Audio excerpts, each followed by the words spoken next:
Los Angeles, 1995. Jackie Chan walked onto a Hollywood soundstage for the first time as a potential leading man, not just a Hong Kong novelty. The American stunt coordinator Rick Morrison, 6'3", 240 pounds, 20 years of Hollywood experience, looked at Jackie and said loud enough for the entire crew to hear, "This is Hollywood, not Hong Kong. You can't do these stunts without wires here. We have standards." Jackie smiled, said nothing, and asked for one chance to prove him wrong.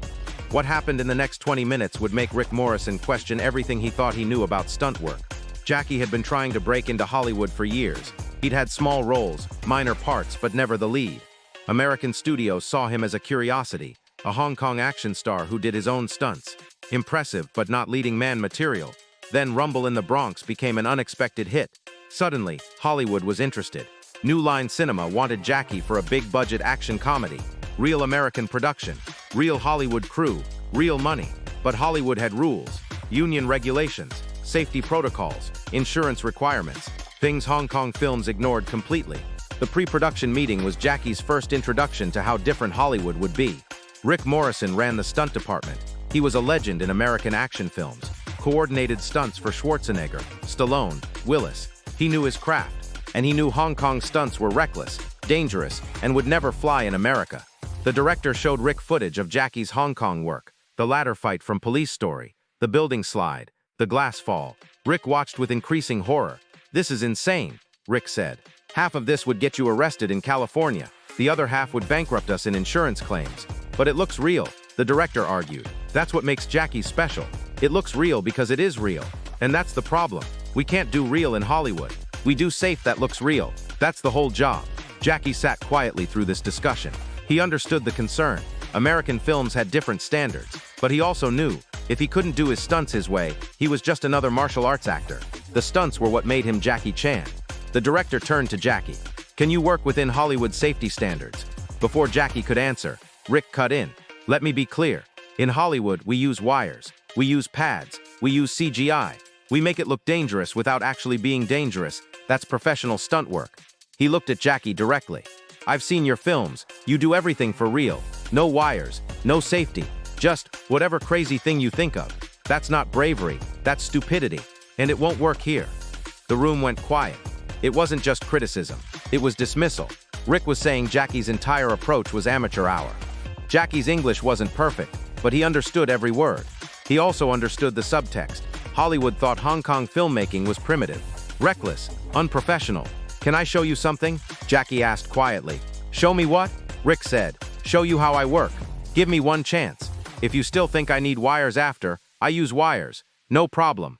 Rick looked at the director, shrugged. "Sure, show me what you got." What Jackie did next wasn't just about proving Rick wrong. It was about proving that Hong Kong stunt work wasn't reckless. It was a different kind of discipline. And the entire Hollywood crew was about to get an education they'd never forget. Jackie walked onto the soundstage. There was a basic setup for a fight scene.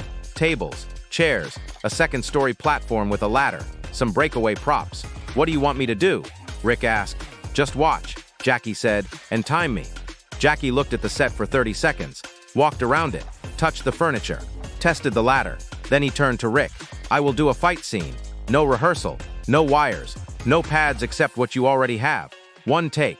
You time it. If I take longer than 5 minutes to choreograph in my head, or if I can't do it safely without wires, I do everything your way from now on. Deal." Rick almost laughed. "You're going to choreograph and perform a stunt sequence in 5 minutes? Right now?" "Yes. Without wires. Without wires." Rick looked at the director, who nodded. "Okay, Jackie, show us." Rick pulled out a stopwatch. "Starting now." Jackie stood still for 15 seconds. His eyes moved across the set, calculating distances, angles, timing, the Hong Kong training kicking in. In his mind, he could see the entire sequence, every movement, every impact, every recovery. After 15 seconds, he moved. Jackie ran at a table, jumped, planted one foot on the table edge, launched himself toward a chair, used the chair back as a springboard, flew toward the second-story platform, grabbed the ladder midway up, swung his body around it, planted both feet on the wall, pushed off, backflipped over a pile of boxes, landed in a roll, came up running, grabbed a prop pipe, spun it in a complex pattern while moving, threw it at a hanging sandbag, hitting it perfectly, dove under a low beam, somersaulted, popped up onto a counter, ran along its length, jumped to a rope hanging from the ceiling, swung across the space, released at the perfect moment, rotated in mid-air, and landed on the second-story platform in a martial arts stance. The entire sequence took 47 seconds. Jackie stood on the platform, breathing slightly hard, and looked down at Rick. That's the choreography. Want to see it again with timing marks for camera? Rick was frozen, stopwatch still running in his hand, his mouth slightly open. The entire crew, grips, electricians, camera operators, everyone was dead silent. Jackie waited. 10 seconds, 20, 30. Finally, the director spoke. "Rick, you okay?" Rick blinked, looked at his stopwatch, looked back at Jackie, looked at the set, trying to trace what had just happened. "How did you?" Rick started, then stopped. "That was you didn't use any wires." "No wires," Jackie confirmed. "And you didn't hurt yourself." "I know my body. I know what I can do. But you improvised that entire sequence in 15 seconds and executed it in 47 seconds. Rick couldn't find words. Because here's what Rick was realizing. Jackie hadn't just done a stunt. He demonstrated a completely different philosophy of stunt work, one that Hollywood had forgotten existed. And what Rick said next would change how American action films approach stunts for the next decade. Rick walked closer to the platform. "Do it again, but slower. I want to see every transition." Jackie nodded, climbed down, reset his position. This time he performed the sequence at half speed, every movement deliberate, every transition visible. Rick watched like a student. His eyes tracked every placement of Jackie's feet, every shift of weight, every use of momentum. When Jackie finished, Rick asked. The table jumped to the chair springboard. "How did you know the chair wouldn't slide?" "I tested it when I walked the set, felt how much grip the legs have on the floor." "The ladder swing. You grabbed it off center." "Why?" "Centered would make me swing back. Off center creates rotation. I wanted rotation." "The pipe throw at the sandbag. You hit it perfectly while moving." Peking opera school training. "We throw things while flipping. It's about knowing where your body is in space without looking." Rick was silent for a long moment. Then he did something Jackie didn't expect. He took off his baseball cap, held it to his chest, and said, "I apologize. I called your work reckless and stupid. I was wrong. This isn't reckless. This is discipline I don't have." Jackie climbed down from the platform, stood in front of Rick. "In Hong Kong, we don't have money for wires and CGI and big safety budgets. So we train. We train for years. We learn our bodies. We learn physics. We learn how to fall, how to land, how to use momentum. We make it safe by being good, not by having equipment." Rick nodded slowly. "But you still get hurt. I've seen the stories. Broken bones, close calls. Yes, sometimes I get hurt, but not because I'm reckless. I get hurt because I'm pushing limits, finding what's possible. In Hollywood, you use wires to be safe. That's good. But sometimes, wires make you lazy. You don't have to be as good because the wire will catch you." Jackie gestured at the set. "I did that sequence with no wires. If I made a mistake, I get hurt. So I don't make mistakes. That's the discipline." Rick looked at Jackie with new respect. "How long did it take you to get this good?" "I started training when I was 6 years old. Peking opera school. We trained 10 hours a day. Every day. Acrobatics, martial arts, timing, pain tolerance. By the time I was 12, I could do things most adult stuntmen can't do. By 20, I was inventing new stunts. Now I'm 41, 35 years of training." "Jesus," Rick muttered. "And I thought I was experienced with 20 years. The director stepped forward. "So Rick, what do you think? Can Jackie do his stunts without wires?" Rick looked at the director, then at Jackie, then back at the director. "I think Jackie can do things I didn't know were possible, with or without wires." He turned to Jackie. "But I want to learn. Teach me. Show me how you think about stunts. Because what I just saw, that's not Hollywood stunt work. That's art." But the education was just beginning. Because what Rick didn't understand yet was the philosophy behind Jackie's stunts. And Jackie was about to explain something that would change Rick's entire career. Over the next hour, Jackie walked Rick through his approach to stunt design. In Hollywood, you start with safety. Then you make it look dangerous. Yes? Rick nodded. That's the job. Keep the actor safe, but make it look real. In Hong Kong, I start with the story. What does the scene need? What emotion? Then I design a stunt that creates that emotion. Then I figure out how to do it safely. Different order. Rick frowned. But isn't that backwards? Safety should come first. Safety comes first in execution, but not in imagination. If you start with what's safe, you limit what's possible. If you start with what's needed, then find a way to make it safe. You can do anything. Jackie pointed at the set. That sequence I just did. You would have designed it with wires, yes? Starting position, wire harness, technicians controlling the wire, making sure I don't fall, of course, and it would look okay, impressive, but the audience would know. They always know. Somewhere in their brain, they know the actor is safe. so the danger feels fake. Jackie walked to the ladder. But when I do it for real, my body knows the danger is real. My movements are different, more careful, more precise. The audience doesn't know why, but they feel it. They feel the reality. Rick was listening intently now. But what about insurance? Liability.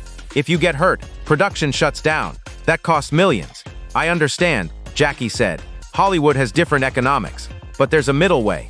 Use wires for the truly dangerous stuff, the falls from buildings, the explosions. But for the martial arts, the choreography, the movement, that I can do safely without wires if you give me control. In Hong Kong, I design my own stunts. I know my limits. I know what I can do safely. But if someone else designs the stunt and tells me to do it, that's when it's dangerous, because they don't know my body like I do. Rick's expression changed. Understanding was dawning. So you're not saying no safety equipment ever. You're saying let the performer who knows their abilities design the stunt. Exactly. I've been doing this for 35 years. I know what will hurt me and what won't. Trust me to know the difference.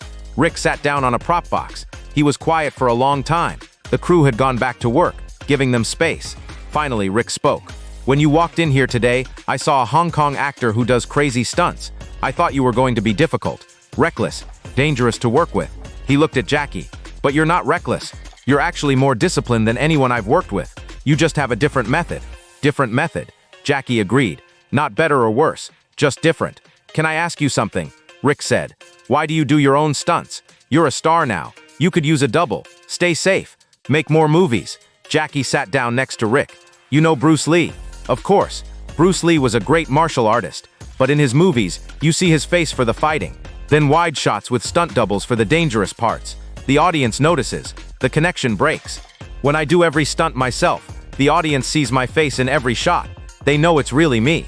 That connection never breaks. They go on the journey with me. That's why they care. Jackie smiled. Also, I like it. The challenge, the problem solving. Every stunt is like a puzzle. How do I do this impossible thing safely? That's fun for me. Rick laughed. Fun. You call almost dying fun. The almost dying part is not fun. But solving the puzzle, executing perfectly, seeing the audience reaction, that's fun.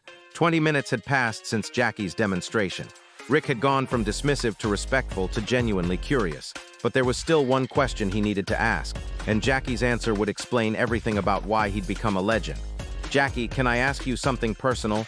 Rick said. Of course. Do you have kids? Jackie's expression changed, became more serious. Yes, a son. What does he think about you risking your life for movies? Jackie was quiet for a moment. He worries. My wife worries. They want me to stop. Use stunt doubles. Be safe. But you don't stop. No, but not because I don't care about them. Because I want to show my son something important. What's that? Jackie looked at Rick. I want to show him that you don't give up on what makes you special, just because it's hard, or dangerous, or because people say you should do it the easy way. My son will have many chances in life to choose the easy path, to do things the safe way, the comfortable way. And sometimes that's right. But sometimes you have to do the hard thing, the thing only you can do, even if it scares you. Jackie gestured at the soundstage. This is what I can do, what only I can do. If I stop doing my own stunts, I'm just another action star. But if I keep pushing, keep finding new ways, I'm something unique. And I want my son to learn. Being unique is worth protecting, even if it costs you. Rick nodded slowly. That's a heavy thing to teach. Yes, but important. Because the world will always pressure you to be normal, to fit in, to be safe. And my son needs to know. Different is valuable. Dangerous can be worth it if you're disciplined about it. The director called them back. So what's the verdict? Are we doing this Hollywood style or Jackie style? Rick stood up, walked to the director. We're doing it Jackie style, with some Hollywood safety as backup. But Jackie choreographs his own stunts. Jackie decides what he can do safely. We provide equipment for what he can't. The director looked surprised. Really? Rick, an hour ago you were saying. An hour ago I was ignorant. Rick cut him off. I thought I knew stunt work. But Jackie just showed me I know one type of stunt work. His type is different. Not reckless. Not stupid. Just different. And I want to learn it. Rick turned to Jackie. On one condition. You teach me. While we're making this movie, you show me your methods. How you think. How you train. Because if I'm going to let you do stunts without wires, I need to understand how you stay safe. Jackie smiled and extended his hand. Deal. They shook hands. The American stuntman and the Hong Kong legend. Two different philosophies meeting in the middle. But here's the part that makes this story legendary. Because over the next 3 months of filming, Rick Morrison learned something that would change not just his career, but Hollywood stunt work itself. And it started with one question Jackie asked him during training. 3 weeks into production, Rick was watching Jackie rehearse a fight scene. Jackie had designed it himself, a complex sequence involving furniture, acrobatics, and perfect timing. After the rehearsal, Rick approached. "That's incredible. How long did it take you to choreograph that?" "About 20 minutes. 20 minutes? That would take my team 2 days. Jackie sat down, catching his breath. "Can I ask you something, Rick?" "Sure. Why did you become a stuntman?" Rick thought about it. "Honestly, the money was good. The work was exciting. I liked action movies." "Do you love it?" "Love it. I mean, it's a job, a good job. But love?" Rick shrugged. "That's a strong word." Jackie was quiet for a moment. "Then, that's the difference. I don't do stunts for money or excitement. I do them because I love the problem. I love finding the solution. I love making something impossible possible. When you love it, you think differently. You don't ask, how do I do this safely? You ask, how do I do this beautifully? And then you make it safe. Different starting question. Different result." Rick sat down next to Jackie. "So you're saying I should love my job more?" "I'm saying when you love something, you don't see the hard parts as obstacles. You see them as the point. The challenge is the joy." That conversation changed Rick. He started approaching stunts differently. Not just as technical problems to solve safely, but as creative challenges. How do you make safety artistic? How do you make protection invisible? By the end of filming, Rick's stunt work had evolved. He started training his team in acrobatics, in timing, in body awareness. The Hong Kong principles mixed with Hollywood safety created something new. The movie First Strike became one of Jackie's most successful American releases, and Rick Morrison's stunt coordination was nominated for awards. Critics noted the stunts looked more real than typical Hollywood action, while still meeting all safety standards. Rick gave interviews crediting Jackie. "He taught me that safety and artistry aren't opposites, they're partners. You can have both if you're skilled enough." Years later, Rick was coordinating stunts for a Marvel movie. A young actor asked him, "Can I do this stunt myself, without wires?" Rick looked at the stunt, looked at the actor. "Have you trained for 35 years? Do you know your body like a master pianist knows their instrument? Do you understand physics intuitively?" "Well, no, but then no. You use wires." Because Jackie Chan can do stunts without wires not because he's brave, but because he's trained his entire life to know exactly what his body can handle. That's not something you improvise. The actor was disappointed. "So I can never do my own stunts?" "You can, but first you train. You learn. You earn the right to put yourself at risk." Jackie earned that right through decades of discipline. Respect that. And every new stuntman Rick trained, he told them Jackie's story. "I once told Jackie Chan he couldn't do stunts without wires. He proved me wrong in 47 seconds. But more importantly, he spent 20 minutes teaching me why I was wrong." That's the difference between being skilled and being a master. A skilled person shows you what they can do. A master teaches you why it matters. Jackie's approach didn't replace Hollywood methods. It enhanced them, showed that safety and authenticity could coexist, that discipline and risk could be partners. Rick and Jackie stayed friends, consulted on each other's films. Rick would call Jackie for advice on impossible stunts. Jackie would call Rick for safety innovations. And whenever young stuntmen asked Rick, "Should I do my own stunts?" he'd tell them, "Only if you're willing to train like Jackie. Otherwise, use the wires. There's no shame in being safe, but there's great honor in earning the right to risk."